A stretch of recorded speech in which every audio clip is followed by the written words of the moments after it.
야고보서 1장 2절에서 4절 말씀 우리 한 목소리로 함께 읽겠습니다. 네, 형제들아, 너희가 여러 가지 시험을 당하거든 온전히 기쁘게 여기라. 이는 너희 믿음의 시련이 인내를 만들어내는 줄 너희가 알미라. 인내를 온전히 이루라. 이는 너희로 온전하고 구비하여 조금도 부족함이 없게 하려 함이라. 아멘. 야고보서 세 번째 시간입니다. 완벽한 사람입니다. 지난 시간에 우리가 야고보가 교회를 12지파라고 부르는 그 말 안에 담겨 있는 여러 가지 의미에 대해서 살펴봤습니다. 12지파는 이스라엘을 말하는 것이고 12지파 그러면 육적 이스라엘을 지칭하는 게 아니라 교회, 영적 이스라엘인 교회를 12지파라. 그래서 사도 바울도 하나님의 이스라엘이라고 불러요. 교회를 사도 바울도 베드로 역시도 비슷한 게 그렇게 부르는 모습들이 있었죠. 그래서 너희는 거룩한 백성, 택하신 족속, 이게 교회를 지칭하는 거다. 영적 이스라엘. 이렇게. 자, 그래서 12지파는 이스라엘을 말하고 사도들이 말하는 이스라엘은 아브라함의 혈통을 이어받은 육적 이스라엘이 아니라 아브라함과 같은 믿음을 가진 영적 이스라엘. 그래서 아브라함의 씨를 받았다. 그 씨가 뭐예요? 말씀이라 그래요. 그래서 아브라함과 같은 믿음을 가지면 그 아브라함의 씨를 받았다. 그렇게 이야기를 하는 거란 말이에요. 그래서 영적 이스라엘, 아브라함과 같은 믿음. 그래서 아브라함이 믿은 하나님이 어떤 분이에요? 죽은 자를 살리심이 없는 것을 있는 것으로 부르시는 하나님. 그게 믿음의 내용이란 말이에요. 그걸 은혜라고 그러는 거잖아요. 그 죽은 자를 살려야 그게 은혜잖아요. 그게. 그죠? 살아있는 자를 살리면 그 은혜가 아닌 거잖아요. 마찬가지로 하나님이 죽은 자를 살리시는 하나님이심을 아브라함이 믿었다. 이렇게 이야기를 한단 말이에요. 마찬가지로 우리도 하나님이 죽은 자를 살리시는 이심을 믿으면 우리가 아브라함의 자손이야. 그렇게 이야기를 해요. 그래서 그리고 죽은 자를 살리시는 하나님이심을 믿고 하나님이 살리셔야 할 죽은 자로 낮아지는 것이 마음의 할례이며 그것이 또한 세례라고 한다고 이야기를 했죠. 그래서 혈통적 이스라엘의 증거가 몸에 새긴 할례라면 영적 이스라엘의 증거는 뭐예요? 마음의 할례를 받은 자. 그래서 마음의 할례를 받는다는 것은 육의 몸을 벗는 것이며 육의 몸을 벗는다는 것은 나는 하나님이 불쌍히 여겨주셔야만 구원에 이를 수 있는 자라는 자기 고백. 그게 있어야 여러분들이 성도다 이 말이에요. 그거 없으면 성도 아니에요. 그러니까 제가 이렇게 말씀으로 제가 소리로 여러분들에게 이렇게 증거하지만 그 말씀이 진짜 여러분들 안에서 역사하게 되면 제가 하는 말을 따라하는 그런 그게 아니라 스스로 그걸 고백하는 순간들이 온단 말이에요. 그게 마음의 할례를 받은 자들이다. 그렇게 이야기를 하는 거예요. 결국 야고보가 교회를 향하여 이스라엘이라고 칭하는 이유는 하나님의 긍휼하심을 받아야 하는 자라는 사실을 자백한 자들이라는 뜻이고 그럼에도 너희가 마음이 높아지고 있으니 속히 너희는 빨리 마음을 낮추어야 된다라는 권면까지도 포함하고 있는 거예요. 그게 그 이름 하나에 야고보서 전체 내용이 다 들어있단 말이에요. 그래서 일부러 그런 이름들로 부르는 거란 말입니다. 그래서 베드로도 괜히 성도들을 향하여서 나그네라고 부르는 게 아니잖아요. 너희가 바라야 할 거는 새하늘과 새 땅이지. 그 이야기를 하고 싶어서 나그네라고 부르는 거고 사도 바울도 성도들 향하여 그리스도 안에서 거룩하여지고 성도라 부르심을 받은 자들이라고 부르는 이유는 그러면 너희가 그리스도 안에서 거룩하여졌으면 너희가 자랑할 건 그리스도지. 그 말을 하고 싶어서 그렇게 부르는 거란 말입니다. 그렇죠? 그래서 너희가 이스라엘인데 마음의 할례를 받은 이스라엘인데 어찌하여 마음이 높아지고 있느냐. 마음을 낮춰라. 그 이야기를 하고 싶은 거예요. 야고보서 4장 10절 같이 읽습니다. 주 앞에서 낮추라. 그리하면 주께서 너희를 높이시리라. 아멘. 이 이야기를 하고 싶은 거예요. 계속 이 이야기가 반복되어서 나와요. 야고보서 안에는. 이처럼 야고보가 교회를 부르는 호칭 안에는 교회의 정체성과 동시에 교회를 향한 권면, 어떤 권면을 할지를 다 포함하고 있는 것이죠.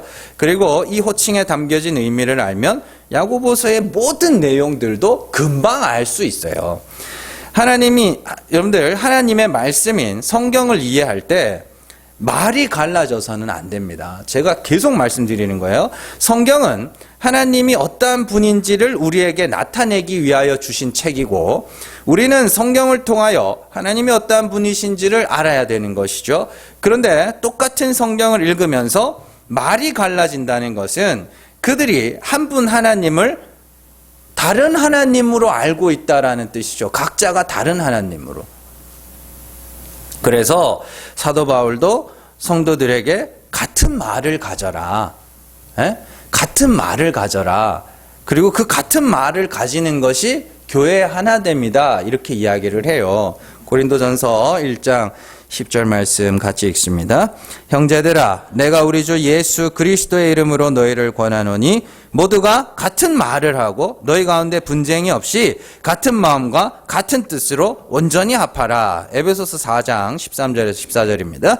우리가 다 하나님의 아들을 믿는 것과 아는 일에 하나가 되어 온전한 사람을 이루어 그리스도의 장성한 분량이 충만한 데까지 이르리니, 이는 우리가 이제부터 어린아이가 되지 아니하여 사람의 속임수와 간사한 유혹에 빠져 온갖 교훈의 풍조에 밀려 요동하지 않게 하려 함이라. 아멘. 이런 말씀들은 교회의 하나됨을 권면할 때 자주 인용되는 말씀인데요. 교회의 하나됨이라는 것은 성도들끼리 일치 단결하여서 그렇게 하거나 혹은 사이좋게 지내는 것만을 이야기하는 게 아니라, 같은 마음, 같은 말, 같은 뜻을 가지라는 건 한 하나님으로 알아야지. 그 말이에요. 하나님을 서로 다른 하나님으로 알고 있으면 그건 아니라는 거예요. 둘 중에 하나는 틀린 거예요. 둘 다 틀렸을 수도 있어요, 근데. 그래서 에베소서에서는 하나님의 아들을 믿는 것과 아는 일에 하나가 되라. 왜냐하면 그렇게 하나가 돼야 온갖 세상의 교훈의 풍조에 밀려서 요동하지 않게, 흔들리지 않게 될 거다. 그렇게 이야기를 하는 거예요. 그러니까 은혜라는 게 뭔지를 알고, 그죠? 긍휼이라는 게 뭔지를 알고 나면 세상의 지혜는 다 뭐예요? 인간의 의의를 말하잖아요. 전부 다. 이게 의다, 저게 의다. 전부 그렇게 우리가 다음 주에 배우겠지만, 다들 그냥 뭐예요? 그냥 흰색 벽돌로 지어야지, 빨간색 벽돌로 지어야지. 그걸 하고 있다니까, 세상은. 그래서 다 뭐 하고 있냐면, 각자가 이 벽돌로 지어야 하늘로 이룰 수 있다고 그렇게 하고 있는 건데, 긍휼은, 은혜는 쌓는 게 아니라 쌓은 걸 무너뜨리고 하나님의 은혜만을 바라고 있는 그 상태란 말이에요. 그렇기 때문에 이 세상이 아무리 인간의 의를 말하고 이게 의지, 이게 공평이지 아무리 떠들어대도 여기에 은혜를 아는 자들은 뭔 소리야. 뭔 소리야. 하나님이 불쌍히 여겨주셔야 되는 거지, 우리는. 그 자리에 절대 흔들리지 않는다니까요. 이렇게. 자, 그래서 같은 말을 가졌다는 것은 모든 성도가 하나님은 죽은 자를 살리시는 은혜의 하나님이라는 그 한 하나님으로 알고 있다는 말이고, 같은 마음을 가지라는 것은 그럼 뭐예요? 나는 하나님이 살리셔야 할 죽은 자라는 그 마음을 가지라는 것이고, 같은 뜻은 뭐예요, 그럼? 하나님이 이 죽은 자를 살리셔서 하나님의 은혜의 풍성함을 나타내기를 원하시는 거지, 라는 그 하나님의 뜻을 가지려는 거예요. 이게 다 그 이야기예요, 사실은. 그래서 에베소서에서는 하나님의 아들을 믿는 것과 아는 일에 하나가 되라고 하면서, 아는 것과 믿는 것에 하나가 되지 못하면 사람의 속임수와 간사한 유혹과 교훈의 풍조에 밀려서 요동하게 되기 때문에 너희는 반드시 하나가 돼야 된다. 그렇게 이야기를 하는 것이죠. 그래서 성경에 보면 말이 갈라진 곳이 어디예요? 바벨탑이죠. 그리고 그 갈라졌던 말이 하나가 된 적이 있어요. 어디예요? 사도행전. 성령 임할 때. 그게 그 이야기예요. 말이 갈라졌다는 건 한 하나님을 서로 다른 하나님으로 알고 있었다는 것이고, 알게 되었다는 것이고, 그래서 바벨론에서 모든 종교가 퍼져나가는 거잖아요. 그리고 나서 어떻게 해요? 그 흩어졌던 말들이 진리, 성령이 임하자 진리의 말씀이 임하자 어떻게 돼요? 하나가 되는 거예요. 그게. 자, 율법주의 하에 인간들은 계속해서 말을 갈라요. 말을 가른다는 건 더 많은 법을 만들어낸다는 거예요. 성경을 통해서 더 많은 법을 만들어내요. 이거 살아야 되고, 이렇게 살아야 되고, 저렇게 살아야 되고, 굉장히 많은 법을 만들어내요. 왜냐하면요, 더 많은 법들이 생겨날수록 더 많은 차등이 생겨나기 때문입니다. 더 많은 등급이. 예를 들어서 우리가 10점 만점인 시험을 친다면 거기서는 하나에 1점이라고 쳤을 때 어떻게 돼요? 10가지 등급이 생기겠죠? 11가지죠? 빵점부터니까. 빵점부터 10점까지 11의 등급이 생기겠죠. 그런데 문제가 100가지면 어떻게 돼요? 왜? 101가지 등급이 생기겠죠. 1000개면은. 1000가지 등급이 생기는 거예요. 그래서 뭐 해요? 순위 매겨요. 그래서 교회에서도 그 짓거리를 하는 교회들이 있어요.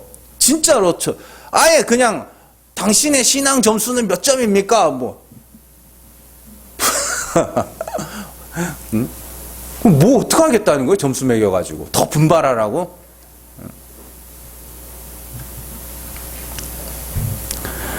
그래서 참 점수를 인간의 행동 하나하나에, 인간의 행위 하나하나에, 종교 행위 하나하나에 점수를 다 줘가지고 이거 하면 1점, 2점, 3점, 4점. 그래서 이제 막 그걸 갖다가 더 높은 점수를 얻기 위해서 서로 분발하면서 또 서로 까내리기도 하면서 그러니까 그 육신의 열매, 갈라디아서에서 나오는 그 육체의 열매 있잖아요. 육체의 일은 현저하니 그러면서 이렇게 나오는 거. 그게 그 이야기예요, 여러분들. 그러니까 하지 말라는 거를 그냥 더럽게 하고 있는 거죠. 뭐. 자,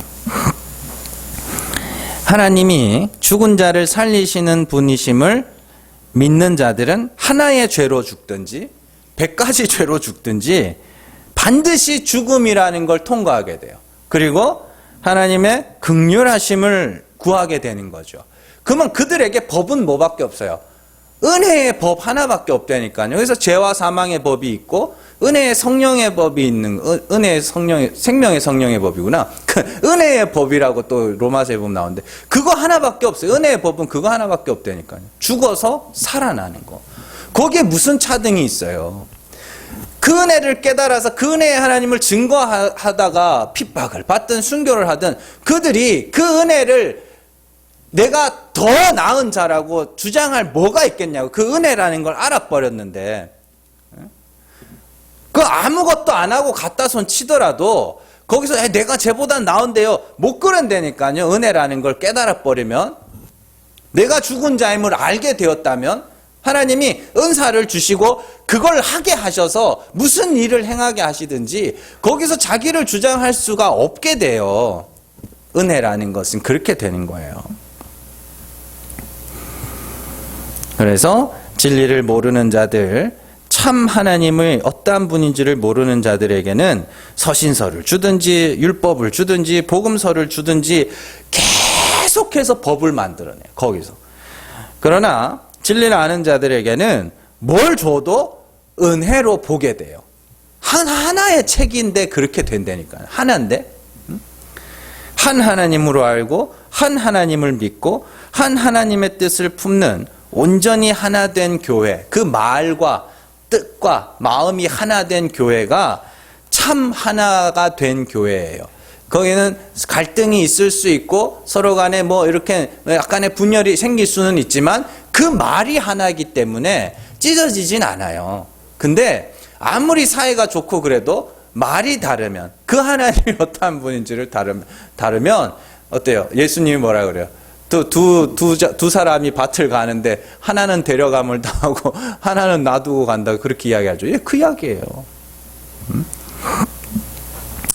자, 오늘 말씀에서 야고보는 성도들에게 시험과 시련과 인내를 말하고 있습니다. 앞서서 야고보는 교회를 12지파라고 부른 후에 곧이어서 너희가 여러 가지 시험을 만나면 온전히 기쁘게 여기라, 이렇게 이야기를 해요. 그러면서 3절에서 여러 가지 시험을 뭐라고 부르냐면 믿음의 시련이라고 그래요. 그러니까 바꿔 말하면 너희가 시련이 올 텐데 그러면 기쁘게 여겨야 돼. 그렇게 이야기해요. 시련이 오는데 기쁜 사람이 어디 있어요? 근데 기쁘게 여기래요. 왜냐하면 어떻게 해요? 그 믿음의 시련이 우리를 인내하는 자로 만들게 될 것이고 그 인내는 우리를 구비하여 조금 더 부족함 없게 할 것이다. 이렇게 이야기를 해요. 구비하다는 게 뭐예요? 구비하다는 게. 예? 뭐 이렇게 준비하는 거? 그게 아니라 홀로클레로스라는 단어인데 모든 부분이 완전한 이런 뜻이에요. 완벽한 이런 뜻이에요. 사전에 보면 모든 부분이 완전한 부족한 부분이 없는 완벽한 이런 뜻이에요. 그러니까 믿음의 시련이라는 것이 우리를 인내하게 만들고 그 인내가 우리를 어떻게 할 거라는 거예요. 완벽한 사람으로 만들어낼 거란 소리예요. 그러면 시련의 목적은 뭐예요? 우리를 완전한 자로 만드는 거죠. 그러면 우리에게 주어진 시련의 목적은 우리를 하나님 앞에서 완전한 자로 만들기 위하여 주어지는 것이라는 말인데, 그러면 이들 단어들을 역순으로 알아보면서 도대체 우리에게 닥쳐올 시련이 어떤 것인지, 또 인내는 무엇인지, 또 완전한 자는 어떤 자인지 우리가 한번 살펴보자고요. 역순으로 볼 거예요. 역순으로. 그러면 제일 먼저 올 게 뭐예요? 완전한 자. 그렇죠? 첫 번째로 살펴볼 것은 하나님 앞에서 완전한 자란 도대체 어떤 자인가? 시험은 시련은 인내를, 인내는 완전한 자를 만든다고 하는데 도대체 어떤 사람이 하나님 앞에 완전한 자인가? 그 완전한 자가 어떠한 자인지를 알면 인내가 뭔지도 알게 될 거고 그 시험이 어떤 식으로 우리에게 올지도 알 거 아닙니까? 보통 완전한 자라고 하면 공자가 말한 그 종심에 이른 사람이라고 생각하기 쉬워요. 공자가 나이 70에 종심소력 부리고 자기가 마음먹은 대로 행하여도 법도에 어긋나지 않더라. 얼마나 진짜 그 삶을 갈고 닦았으면 그런 경지에까지 이르렀겠어요. 그냥 아무 생각 없이 말해도 다 법도에 어긋나지 않는 거예요. 법도에 어긋나지 않다는 건 다른 사람들에게 신뢰를 범하지 않는다는 뜻입니다. 그래서 우리가 신뢰합니다. 이거는 유교로 치면 아주 몰상식한 신뢰가 되면 뭐 해야 돼요? 안 해야 돼요. 그러니까 여러분들이 하는 말 있잖아요. 미안해 그러면 미안한 줄 알면 왜 그랬냐고. 그게 유교 사상이 아주 그냥 뼛속까지 이렇게 쪄들어가지고 그러는데 그건 유교 사상이고, 그러니까 공자가 자기가 마음먹은데 하고 싶은 대로 해도 법도에 어긋나지 않는다. 그 종심. 그 유교에서 말하는 뭐냐면 그게 완벽한 사람이에요.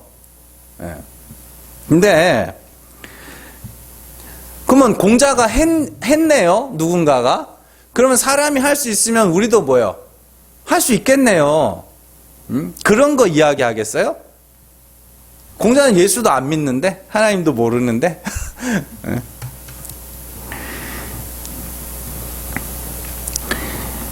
성경이 말하는 완전한 자가 인간의 수고로 이룰 수 있는 것이라면 굳이 우리가 십자가를 부를 필요도 없는 것이고 하나님의 긍휼을 구할 필요도 없는 것이죠. 또 이런 부분들을 믿고 난 이후에 완전한 성화를 말하는 그런 사람들도 있어요. 완전한 성화를 말하는. 그래서 어떤 목사님은 내가 얼마나 성화가 잘 됐는지 이제는 죄 짓기가 더 힘들다. 근데 여러분들도 그렇지 않아요? 죄 지으라 그러면 죄 잘 지을 수 있으세요? 여러분들 사람들도요, 사람마다 그 죄를 지을 수 있는 그릇들이 달라요. 어떤 사람들은 길 가다가 쓰레기 버리는 것도 막 무서워하는 사람들이 있다니까요. 그렇잖아요. 여러분들 안 그래요?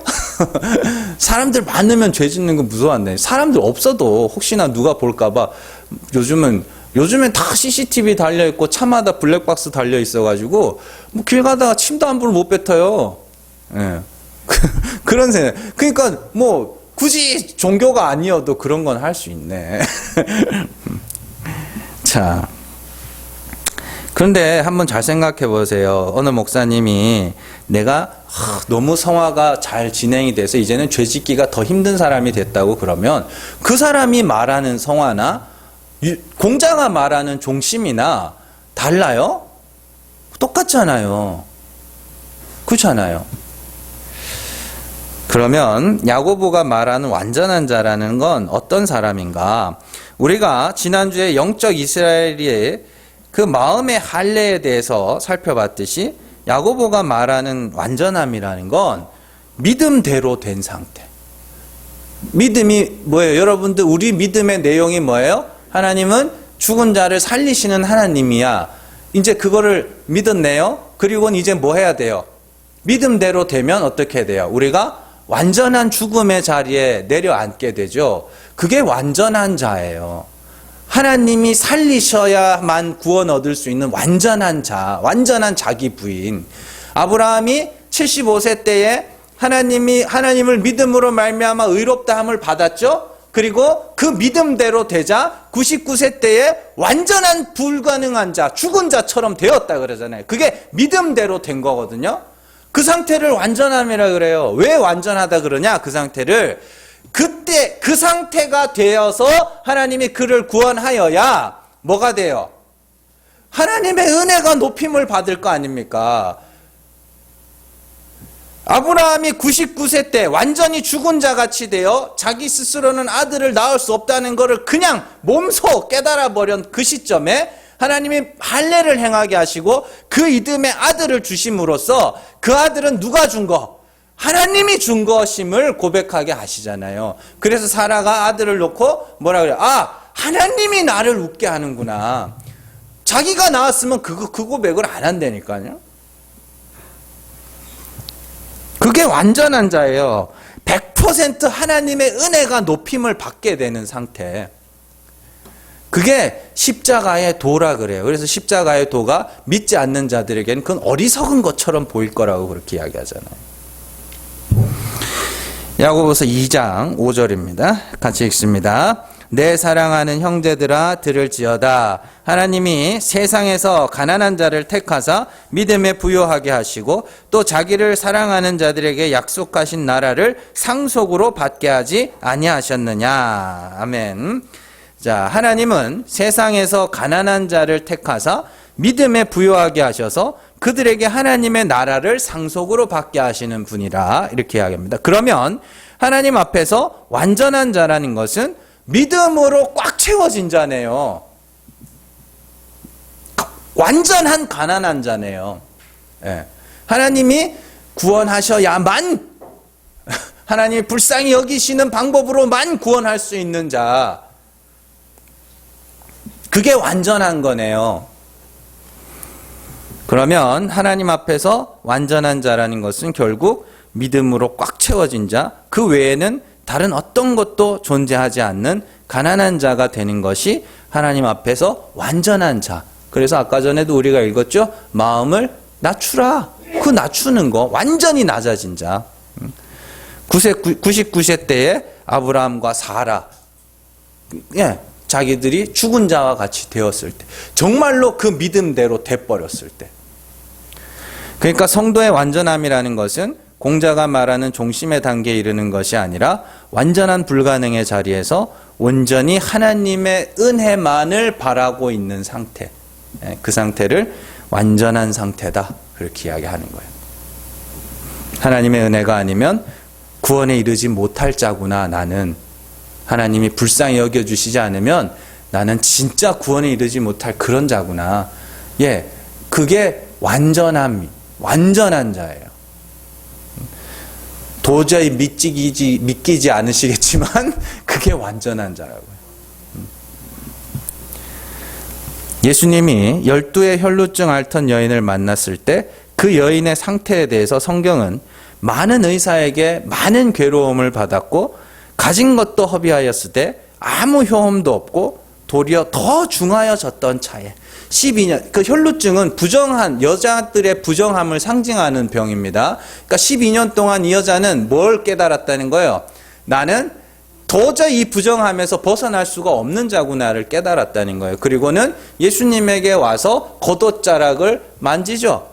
예, 그러자 어떻게 해요? 그 부정한 것이 떠나가게 된단 말이에요. 그러니까 뭐냐면 12해 동안에 자신의 부정함에 벗어나기 위해서 의원이라는 자들, 다르게 말하면 말씀을 가르친다고 하는 자들, 율법을 상징하는 겁니다. 여기도 가보고 저기도 가보고 다 가보고, 이렇게 살면 의로워지는지 저렇게 살면 의로워지는지 여기도 가보고 저기도 가보고 다 해봤는데 점점 더 자신의 부정함만 더 깨달아갈 뿐이에요. 그러니까 완전한 부정한 자가 된 거죠. 그때 예수 그리스도는 하나님이 어떠한 분인지를 나타내시기 위하여 오신 분이죠. 그래서 그 하나님의 은혜와 긍휼을 바라게 되는 거예요. 자, 그래서 그러니까 완전함이라는 건 빵점짜리 100점짜리가 되는 것이 아니고, 공자가 말한 종심은 100점짜리 인간이고요. 성경이 말하는 완전함은 빵점짜리가 되는 거예요. 근데 뒤에 가면은 너희가 시험을 당할 때에 하나님이 너희를 시험한다고 하지 말라 그래요. 왜냐하면 원래 빵점이거든요. 원래 빵점인데 우리가 그냥 우리끼리 서로 점수를 매기고 있었을 뿐이에요. 원래 아담과 하와는 원래 하나님이 벌거 벗겨놨거든요. 그런데 선악과를 따먹고는 어떻게 해요? 그걸 자기 마음대로 그걸 뭐 하는 거예요? 이건 부끄러운 거야 라고 해놓고는 막 가리기 시작하잖아요. 그럼 하나님이 오셔서 뭐 하시냐면 인간의 힘으로 가려놓은 것들을 벗기시는 거예요. 그러면은 하나님이 이렇게 너희에게 시험이 와도 하나님이 우리를 시험한다고 하지 말라고 하는 것은 원래 벌거 벗겨져 있었잖아, 원래. 근데 너희가 껴입고 있었잖아. 그러니까 원래 벌거벗겨진 모습을 보는 것일 뿐이니까 하나님이 시험한다고 하지 말아라, 그렇게 이야기하는 거예요. 자, 여러분들 빵점짜리 그 자리에서 그냥 그 마음이 온전히 하나님께로만 향하게 되는, 그래서 내 가능성이 사라질수록 사모함은 커져가는 거예요. 자, 두 번째로 완전한 자가 되기 위하여 있어야 하는 것이 뭐예요? 거쳐야 하는 과정이 인내죠. 인내는 성경이 그냥 참음으로 해석을 해놨어요. 여기 휘포모네라는 단어인데 여기서는 인내라고 해놓고 또 다른 데는 참음이라고 이렇게 번역을 해놨어요. 근데 이 휘포모네라는 뜻은요, 단순하게 막 참고 막 견디고 이게 아니라 사실은 기다림이라는 뜻이에요. 기다린다는 의미거든요. 그래서 뭔가를 참을성 있게 뭔가를 이렇게 기다리는 상태, 그걸 인내라고 이렇게 번역을 해놨습니다. 그래서 이 인내라는 단어에 대해서 바울이 잘 설명한 곳이 있어요. 로마서 8장 23절에서 24절 같이 읽습니다. 우리가 소망으로 구원을 얻었음에 보이는 소망이 소망이 아니니 보는 것을 누가 바라려? 만일 우리가 보지 못하는 것을 바라면 참음으로 기다릴지나. 여기 참음이 휘포모네예요. 인내예요. 그러니까 참음으로 기다린다는 게 같은 의미거든요. 뭔가를 간절히 기다리면서 이렇게 참아가고 있는 그런 상태. 그럼 막 두들겨 패는 거 막 참고 혹은 막 성격 참고 이게 아니라 그냥 이렇게 그런 거 생각하시면 돼요. 이렇게 연애할 때 제가 이제 지각을 많이 했으니까 먼저 와가지고 이제 언제 오나 그 기다리고 있는 거 있잖아요. 그 상태, 그 참으면서 기다리는 거 아닙니까, 그게?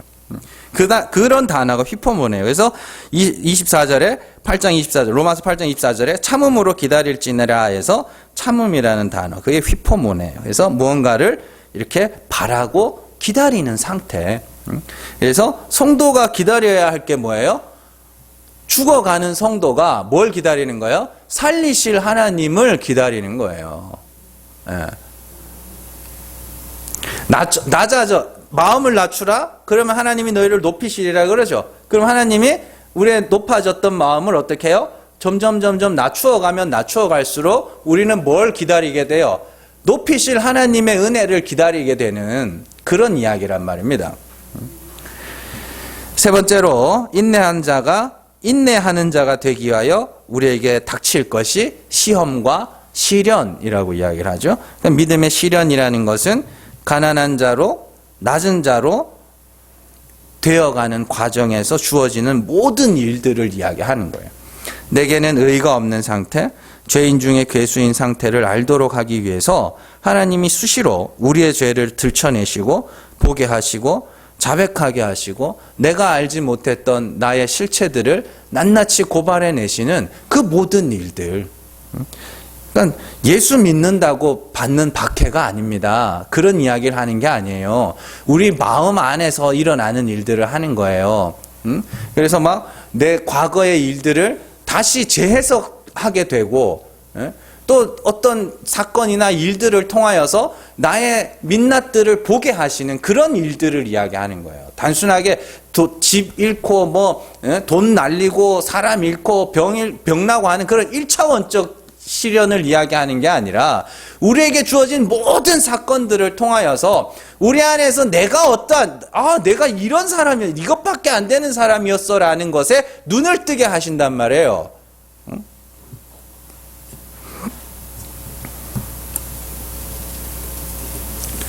그걸 믿음의 시련이라 그래요. 그래서 하나님이 아브라함이 99세 때까지 아들을 안 줘요. 다른 사람은 다 낳는데 자기만 못 낳는 거예요. 그게 믿음의 시련이잖아요. 믿음대로 되어가는 거. 마찬가지입니다. 우리가 하나님이 죽은 자를 살리시는 하나님이심을 믿으면 하나님이 그때부터 우리를 뭐 하기 시작하냐면 죽여가시는 거예요. 히브리서 그걸 말씀은 살아있고 운동력이 있어서 우리의 영과 혼과 심령과 골수를 찔러 쪼개기까지 하면서 결국에는 우리를 만물이 벌거벗은 것 같이 드러난다. 그래서 우리를 가리고 있던 우리의 눈을 가리고 있던 외식하는 모습에서 다 벗겨내서 우리의 그 민낯들을 들춰내셔서 결국에는 어떻게 해요? 하나님이 살리셔야 나는 구원이 이룰 수 있는 자입니다라는 그 인내를 거쳐 어떻게 하나님 앞에 완전한 자가 되는 거예요. 그러니까 완전히 그냥 대부분이 그냥 거꾸로 알고 있는 거예요. 그 방향성을.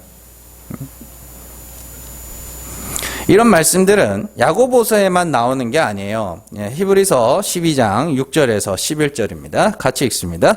주께서 그 사랑하시는 자를 징계하시고 그가 받아들이시는 아들마다 채찍질하심이라 하였으니 너희가 참음은 징계를 받기 위함이라 하나님이 아들과 같이 너희를 대우하시나니 어찌 아버지가 징계하지 않는 아들이 있으리요 징계는 다 받는 것이거늘 너희에게 없으면 사생자여 친아들이 아니니라.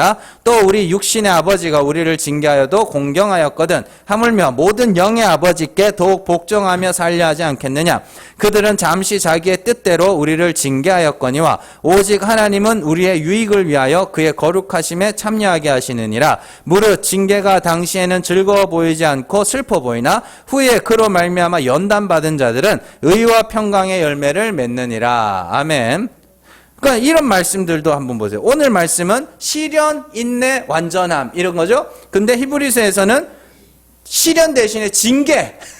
근데 그 징계의 주체가 누구예요? 하나님이라니까요. 그리고 참음, 인내잖아요, 이것도. 그죠? 징계를 통과하여 참음, 그리고 어떻게 해요? 의와 평강의 열매, 하나님의 거룩함에 참여함. 이런 순서로 되어 있어요. 하나님이 징계하셔서 우리를 인내하게 하시고 연단을 통하여 의와 평강의 열매를 맺게 되는 거. 그게 오늘 야고보서에 나오는 이야기, 똑같은 이야기예요. 그러니까 오늘 말씀에서는 완전함이 최종 목적이라면 히브리서의 최종 목적은 의와 평강의 열매죠. 그럼 의는 뭐예요? 내가 막 의롭게 사는 거? 그거 아니라겠습니다. 하나님의 의. 평강은요? 평강은 뭐라 그랬어요? 하나님과 올바른 관계를 맺는 것. 그래서 올바른 관계를 맺기 위해서는 그 하나님이 어떤 분인지를 알아야 그 올바른 관계를 맺을 거 아닙니까? 그렇죠? 그러니까 의와 평강의 열매를 그렇게 맺는 거란 말이에요. 그렇게 되기 위하여서 어떻게 돼요? 하나님이 징계하신다. 그래서 징계가 없으면 뭐라 그래요? 사생자여? 친아들이 아니다. 왜 사생자 이야기가 나와요? 신명기에 가면은 사생자는 여호와의 총회에 들어줘요. 그건 구원 못 받는다는 소리예요. 징계가 없으면. 그 징계가 없으면 구원을 못 받는다는 소리예요. 하나님의 징계는 우리의 삶을 망가뜨리고 병이 나고 집안이 망하는 1차원적인 징계가 아니라 여러 가지 일들을 통하여 여러 가지 일들, 여러분들에게 일어나는 모든 사건들요.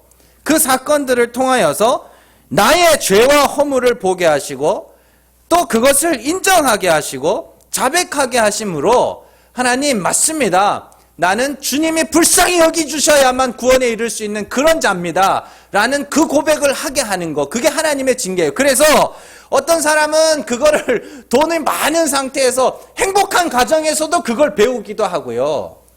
어떤 사람은 집안이 빠개져 가면서 배우기도 하고요. 어떤 사람은 건강한 상태에서도 배우지만 어떤 사람들은 몸이 약해지면서 배우는 사람들도 있고 주어진 거는 다 달라요. 그러나 하나님의 징계는 반드시 그 고백을 하게 할 거라는 거예요. 그래서 그게 없으면 뭐요? 아들이 아니야. 왜요? 하나님이 그 아들을 어떻게 대우하셨는데요? 그 아들이 누구? 예수 그리스도 아닙니까? 그리스도를 어떻게 대우하셨어요? 죄인으로 십자가에서 저주를 받아 죽게 하셨잖아요. 그 역사 속에서 우리는 그걸 경험하는 거란 말입니다. 내가 저주받아 죽었어야 할 죄인이구나. 내가 십자가에 못 박혔어야 할 자였구나. 그게 없으면 여러분들 하나님 아들 아니에요. 성도들에게는 반드시 그게 임할 거라는 겁니다. 성령이 하시는 일이에요. 말씀이 하시는 일이에요. 그 죄를 보게 하시고 자백하게 하도록 하기 위해서 하나님이 우리에게 여러 가지 일들과 사건과 사람들과 상황들을 우리에게 허락하시는 거예요. 그래서 이런 일들을 통하여서도 단순하게 누구 욕하고 손가락질하고 거기에서 머물지 마세요. 저도 굉장히 화가 많이 나요. 지금 막 들려오는 소식들 들어보면 이거는 지금 병을 잡자는 건지 교회를 잡자는 건지 분간이 안 갈 정도로 화가 날 때가 있어요. 그 속에서 나는 뭘 하고 있는가? 그 속에서 나는 어떤 자인가를 계속 보셔야 된다니까요. 하나님이 보게 하셔요. 그게 하나님이 징계하시는 거예요. 그게. 왜요? 내 아들이니까. 내 아들 삼으시려고. 은혜를 아는 자로 만드시려고. 우리는 그 일들을 통하여서 내게 주어지는 수많은 일들을 통하여서 나의 죽은 자됨과 하나님의 은혜만이 나를 의롭게 할 수 있음을 고백하게 되는 그 인내를 소유한 자가 되는 거예요. 바울 역시도 똑같은 이야기를 합니다.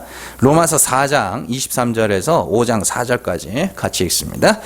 그에게 의로 여겨졌다 기록된 것은 아브라함만 위한 것이 아니요 의로 여기심을 받을 우리도 위함이니 곧 예수 우리 주를 죽은 자 가운데서 살리신 이를 믿는 자니라. 예수는 우리가 범죄한 것 때문에 내줌이 되고 또한 우리를 의롭다 하시기 위하여 살아나셨느니라. 그러므로 우리가 믿음으로 의롭다 하심을 받았으니 우리 주 예수 그리스도로 말미암아 하나님과 화평을 누리자. 또한 그로 말미암아 우리가 믿음으로 서 있는 이 은혜에 들어감을 얻었으며 하나님의 영광을 바라고 즐거워하느니라. 다만 이뿐 아니라 우리가 환난 중에도 즐거워하나니 이는 환난은 인내를, 인내는 연단은 소망을 이루는 줄 알미니라. 보세요. 환난, 시험, 환난이나 시련, 하나님의 징계 다 같은 거죠. 그리고 그것이 뭐요? 인내와 연단. 그죠? 그걸 통과하여 성도는 어떻게 된다 그래요? 소망을 이룬다 그래요. 무슨 소망? 하나님의 긍휼을 바라는 자로. 그게 한 마음이에요. 마음이 온전히 하나님께로만 향하여 있는 상태. 그게 긍휼의 상태 아닙니까? 그래서 두 마음을 가진 자는 정함이 없는 자라 그래요. 그러면 두 마음을 가지면 정함이 없으면 뭐요? 하나를 가져야죠. 한 마음을. 그 한 마음이 뭐냐? 하나님을 소망하는 거. 그 긍휼을 소망하는 거. 죽은 자를 살리시는 하나님 앞에 하나님 내가 죽은 자 맞습니다. 하나님이 나를 살려주셔야만 내가 살 수 있는 자입니다. 라는 걸 소망하는 상태. 다 같은 거예요. 그 소망을 이루기 위하여 우리에게 하나님이 계속해서 환난을, 징계를, 시련을 주신다니까요. 낮추시는 거예요. 누구를? 나의 마음을 낮춰가는 거야. 아, 죄인 맞구나. 아, 나 죄인 맞구나.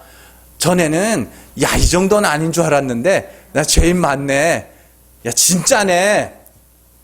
진짜 그거 아니면 안 되네. 예, 그거 배우는 거예요. 우리는 아브라함과 같은 믿음을 가진 자들로서, 아브라함이 어떤 믿음을 가졌다 그랬어요? 죽은 자를 살림. 그래서 4장 24절에 예수 우리 주를 죽은 자 가운데서 살리신 이를 믿는 자. 예수 우리 주를 죽은 자 가운데서 살리신 이가 누구예요? 하나님 아닙니까? 아, 하나님이 죽은 자를 살리시는 하나님이심을 믿는 자들, 우리에게. 왜 근데 우리에게 환난이 주어지냐고요? 환난은 인내를, 인내는 연단을, 연단을 소망을 이루기 위해서 믿음대로 되어가는 거예요. 야고보도, 히브리서 기자도, 사도 바울도 모두가 시험과 시련과 인내와 연단과 완전함, 소망, 그런 것들을 다 이야기를 하고 있죠. 곧 그 말은 모든 성도들은 반드시 시련을 겪어가면서 인내를 온전히 이루어 하나님 앞에 부족함이 없는 빵점짜리임을 고발당하게 될 거야. 완전하게 하나님의 은혜만을 바라는 자로 만들 거야. 완전하게 하나님이 믿음으로만 부요하게 하시는 가난한 자로, 완전 알거지로 만들 거야. 그래서 마음에 있는 보물들을 어떻게 한다 그래요? 좀과 동록과 도둑들이 찾아와서 그걸 다 뺏어가면 탈탈 비울 거란 소리예요.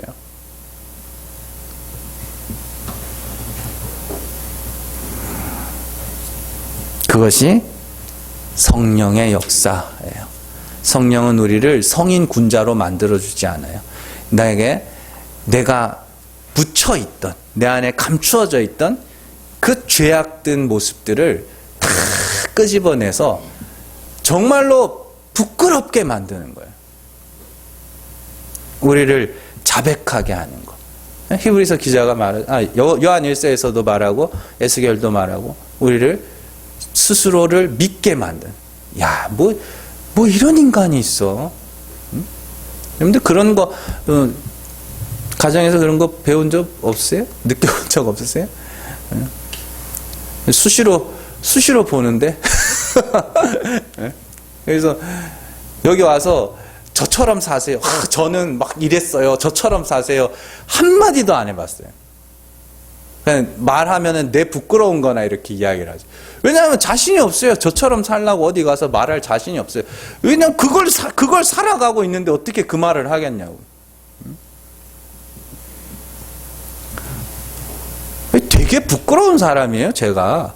되게 부끄러운 사람이에요. 그래서 웬만하면 안 만나는 거예요. 들킬까봐.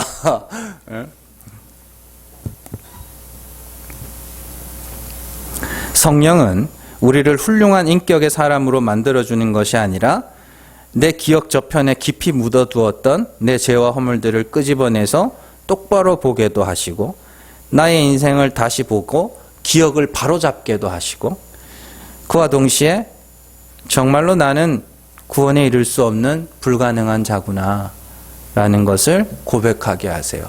그래서 성령의 열매가 우리가 그렇게 마음이 낮아져 가면서 나 스스로가 그렇게 초라하고 부끄러운 모습을 보게 되면서 자연스럽게 맺히게 되는 그걸 성령의 열매라고 그래요. 자연스럽게. 억지로 맺으세요가 아니라 자연스럽게 되어가는 거. 그렇게. 그래서 사도 바울이 사랑을 뭐라 그래요? 갈라디아서 사랑은 차별하지 않는 거라 그러죠. 그러면 그래서 성령의 열매 제일 앞에 나오는 게 사랑이잖아요. 사랑과 희락과 화평과 오래 참 자비양선 준호원 여절제 이렇게 9개 중에 제일 먼저 나오는 게 사랑이잖아요. 그러면 사랑은 차별하지 않는 거면 그 사랑은 어떻게 하는 거예요?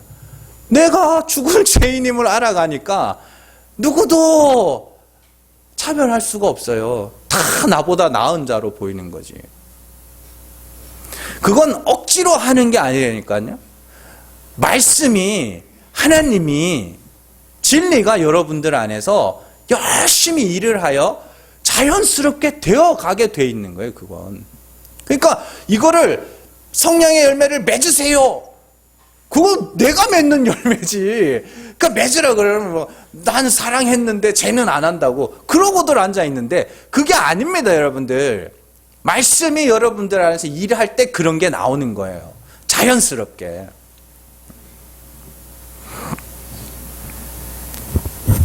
그래서 야고보가 시험이 닥치고 믿음의 시련이 임할 때 너희는 기뻐해. 그 뒤에 가면 어떻게 해요? 낮아진 자들아 너희의 낮은 자들아 너희의 높아짐을 자랑하고 높은 자들아 너희의 낮아짐을 자랑해. 그게 믿음의 시련이에요. 마음이 높은. 내가 하나님 앞에 이것도 많이 했고 저것도 많이 했고 내가 세상에서 욕 들어 먹은 적도 없고 뭐 그런 거 있잖아요. 그런 자들에게서 야 이거 뭐 이상한데 내가 뭔가 잘못 알고 있었네. 나를 잘못 알고 있었네. 다른 사람들은 얼마든지 오해하고 잘못 알 수 있어요. 근데 여러분들은 여러분들 자신을 속이면 안 돼요.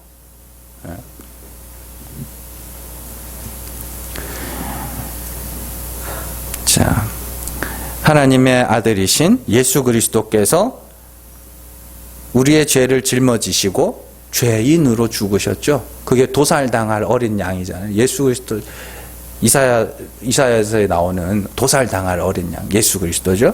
그리고 그리스도 안에서 하나님의 아들이 될 자들도 그리스도처럼 하나님이 대우해 주신다고 이렇게 이야기합니다. 로마서 8장 36절에서 37절 같이 읽습니다.